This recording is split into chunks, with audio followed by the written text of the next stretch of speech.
Welcome back, podcast listeners, to the Ditch Decade Diets podcast for the entire month of September. I'm doing a challenge just for you podcast listeners, all about consistency.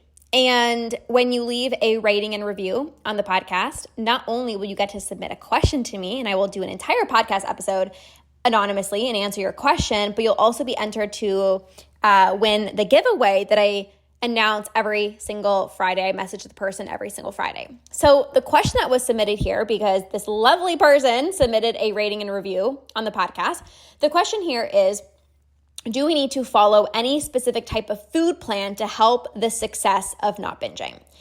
And what I will say 100% is absolutely freaking not. Actually, following any specific type of food plan is actually what's going to cause binges. Because here's the thing. Binging is caused to restriction, right? As a result of restriction, binges happen. When you tell yourself you can't have something, you want it even more. And following a food plan, no matter how flexible it is, it's still a plan. It's still in your head. It's like, this is the right way to eat. I remember being on meal plans for quite some time before I started tracking my macros. This was years and years and years ago.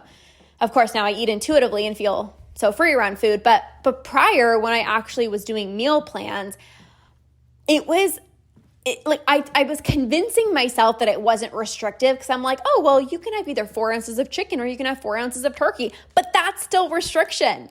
Oh, you can have half a cup of rice or half a cup of quinoa. That's still restriction. Because what happens is if you, God forbid, have 1 cup, it's like, oh my God, I failed. Or even for snacks, it's like you can either have a protein shake or you can have like 10 almonds. And then what if you want an apple? There's nothing wrong with an apple, but in your head, you're like, oh, well, I didn't follow the food plan. And then that's when you get into the all or nothing mentality. And that's when you said, well, I didn't follow the food plan specifically, so I failed today. But it's not that you failed. It's like you're just trying to follow this specific regimen, but that's not what you need to conquer binge eating. In fact, when you actually release the food rules, you stop following the food plan, that's actually when you're going to conquer binge eating. And I know as well this person is inside of the Tough Love Binge Free Bootcamp, which is so exciting. Everyone's jumping in. If you know that you need tough love, you got to be inside the Tough Love Binge Free Bootcamp. Especially if you're still giving into your urges and you're sabotaging, you got to get inside the Tough Love Binge Free Bootcamp. But the answer to this question is you definitely don't need to follow a specific food plan. When it comes to my clients, I never put my clients on a food plan because, again, clients actually come to me after being on food plans. They got a food plan from their nutritionist or their dietitian, and now they're having like these strong, crazy urges to binge, and they come to work with me, and I help them get rid of their urges and become less impulsive with food. So you definitely do not need a food plan, a meal plan. In fact, again, those are what's actually going to exaggerate the binges. And not many people know this. People think, oh, if I'm binging and I'm spiraling out of control, then what I actually need to do is control my food even more. And that's not true. That's not true at all. In fact, you got to actually release your tight grip of control if you want to have control. And it seems so backwards, but this is the reality. The more you try to control your food, the more out of control you're going to feel. It's not about following a specific plan. It's about rewiring your brain, getting rid of your urges, no longer seeing food as good versus bad. It's being able to get back in tune with your hunger and fullness cues. And the reality is when you don't have urges, you don't have to follow a food plan.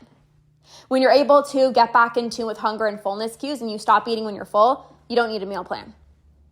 So definitely do not need a meal plan. I've actually never forget this one client. She messaged me before she joined the academy and she was like, just to make sure, I'm not going to have to like take pictures of my food or like weigh my food. Like that's what my dietitian told me to do. And I was like, heck freaking no, absolutely not.